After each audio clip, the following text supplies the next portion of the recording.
IKEA and the Flatpack box changing industry. Have you ever wondered how compressed particle board, plastic dowels, and a tiny hex key no longer than a couple of inches manage to redraw the entire economic blueprint of home furnishing across planet Earth? In the traditional world of commerce, the furniture industry operated under heavy, rigid, and non-negotiable rules. Massive wooden pieces assembled inside high-end workshops, shipped at exorbitant freight costs, while dragging behind them a trail of wasted space, hollow air, and extreme fragility. But in the mid-20th century, that entire equation shattered simply because a designer decided to saw off the legs of a wooden table so it could fit into the trunk of his car. We are not dealing with a roll of the dice or some mystical bolt of inspiration here, as pop psychology books love to market. Instead, we are looking at a cold, system-wide re-engineering of human and organizational decisions. The extraordinary success achieved by the IKEA empire is not a story of blind luck. It is a rigorous physical execution of systematic data gathering, environmental analysis, and the strategic modification of core variables to eradicate the pain of high costs and logistical waste, all aimed at protecting one non-negotiable objective: corporate survival and market dominance through pure logical efficiency.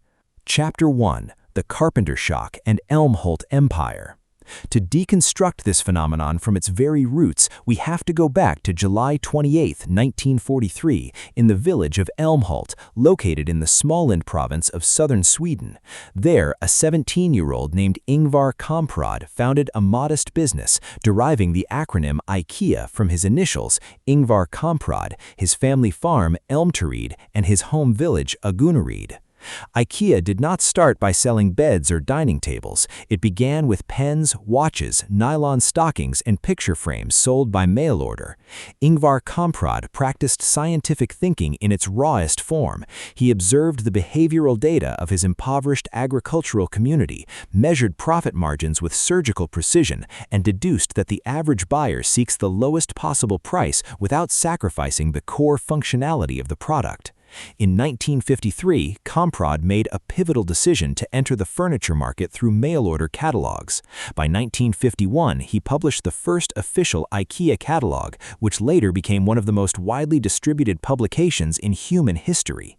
In 1953, he opens the first permanent showroom in Helmholtz to allow customers to see and touch the products before buying, having observed data showing the biggest barrier to sales was customer skepticism regarding mail-order quality. During that era, the Swedish furniture market was heavily cartelized by traditional carpenters and guild manufacturers who sold luxury items at extortionate prices, making home furnishing a crushing financial burden for the middle class. When IKEA entered the market with low prices, it faced a bitter war from these guilds. Traditional manufacturers fell squarely into the appeal to tradition fallacy, assuming that furniture must always remain a handcrafted artifact produced by classic artisan guilds, and preserving archaic manufacturing methods was the only valid moral and professional metric, while completely ignoring economic reality and the sharp decline in consumer purchasing power after World War II. Kamprad refused to engage in abstract ideological debates with them. Instead, he relied on critical analysis. He recognized that the primary problem was not wood quality, but the massive operational overhead stemming from traditional manufacturing and shipping methods that forced consumers to pay for sheer inefficiency. Chapter 2: Chopped Table Legs and Eliminating Freight Pain. In 1956, a defining moment occurred that created a clean break with the old ways of furniture manufacturing.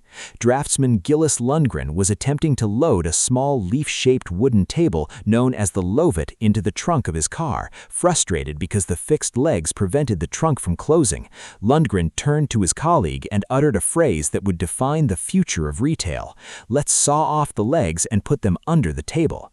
This simple act was immediately analyzed at IKEA through direct deductive reasoning. The company collected logistical data and uncovered a terrifying reality. Traditional transport trucks were effectively spending fortunes to ship air surrounding assembled furniture, suffering massive damage rates during transit due to protruding edges and dynamic strain. From this revelation, the concept of the Flatpack was born, alongside shifting the final product assembly to the consumer at home. IKEA realized that changing one variable in the context, transferring assembly from the factory floor to the consumer's living room, would eliminate storage, shipping, and damage costs by up to 80%. In contrast, traditional competitors refused to adapt to this shift, trapping themselves in the sunk cost fallacy. They refused to abandon their massive factories, legacy assembly lines, and heavy investments in pre-assembled warehouses simply because they had spent millions of kroners on them in the past. They doubled down on obsolete infrastructure, watching their profit margins erode while failing to match IKEA's prices, which dropped by up to 50% even as its profit margins expanded dramatically. Chapter 3: The Supplier Boycott and Polish Escape Strategy. As IKEA's success accelerated and its sales exploded, the Swedish Furniture Manufacturers Association panicked. In the late 1950s and leading into 1960, the cartel exerted immense pressure on local suppliers and manufacturers, enforcing a total boycott against IKEA that barred anyone in Sweden from supplying wood or manufacturing Flatpack components for them. This crisis directly threatened corporate survival, forcing IKEA to choose between bankruptcy or surrendering to cartel rule.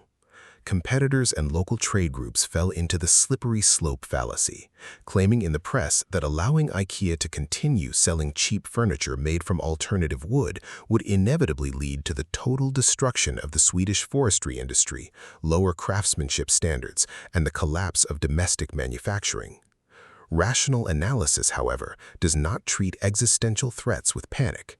It reevaluates available choices outside artificial boundaries. In 1961, Ingvar Kamprad made a bold strategic move that shattered Cold War conventions. He crossed the Baltic Sea to sign manufacturing and supply contracts with Paged, the state-owned timber and furniture enterprise in communist Poland. Poland possessed vast forest reserves, highly skilled woodworkers, and operational costs far lower than Sweden. IKEA did not merely survive the Swedish boycott, it unlocked an extraordinary supply chain that made its production costs lower than any competitor in Western Europe. This context shift allowed IKEA to launch its historic international expansion, opening its first store outside Sweden in Norway in 1963, followed by Denmark in 1969, Switzerland in 1973, and West Germany in 1974, transforming from a small-town operation into a cross-border titan. Chapter 4: Maze Architecture and Consumer Product Psychology. IKEA did not stop at logistics and global supply chains. Its scientific methodology extended directly to the psychological architecture of the store experience itself. When designing its massive retail locations, IKEA engineered the guided path layout, commonly referred to as the store maze. Instead of wide, straight aisles that allow quick exits, the store forces shoppers along a single one-way path, passing through fully staged room sets. When this layout was deployed, traditional retail analysts criticized the design, falling into the false cause fallacy.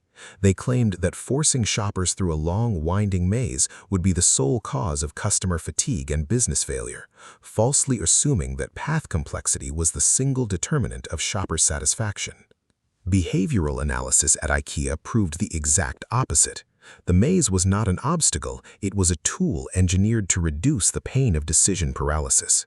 Instead of looking at an isolated bed or a disconnected table, customers experienced complete, perfectly styled living spaces, drastically lowering the cognitive effort required to visualize items in their own homes. Furthermore, IKEA integrated two critical psychological mechanisms.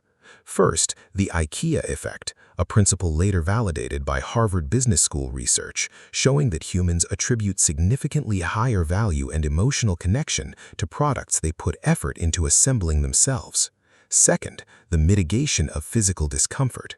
Kamprad observed hungry or exhausted customers leave stores without purchasing. To solve this, IKEA introduced in-store restaurants in 1960, serving low-cost meals like famous Swedish meatballs. Eliminating physiological pain directly increased customer dwell time and drove basket sizes to unprecedented levels. Conclusion: the Flatpack philosophy of organizational survival. The IKEA story is not an ode to individual genius or random market magic. It is a cold, pragmatic case study in making decisions based on reality as it is, rather than how we wish it to be. When faced with cartel monopolies, outrageous shipping costs, and supplier boycotts, IKEA did not complain or rely on temporary patches. It returned to first principles. Where is the waste? Where is the pain? And how can we alter context variables to render the brute force of our competitors irrelevant? By dismantling the assembled table, discarding traditional industry illusions, and rejecting common logical fallacies, IKEA secured its organizational survival and built an economic model resilient enough to endure geopolitical shifts and consumer turns. True rationality does not lie in inventing overly complex things, but in having the courage to simplify the complex until it fits neatly inside a flat cardboard box. What did you gain from the video?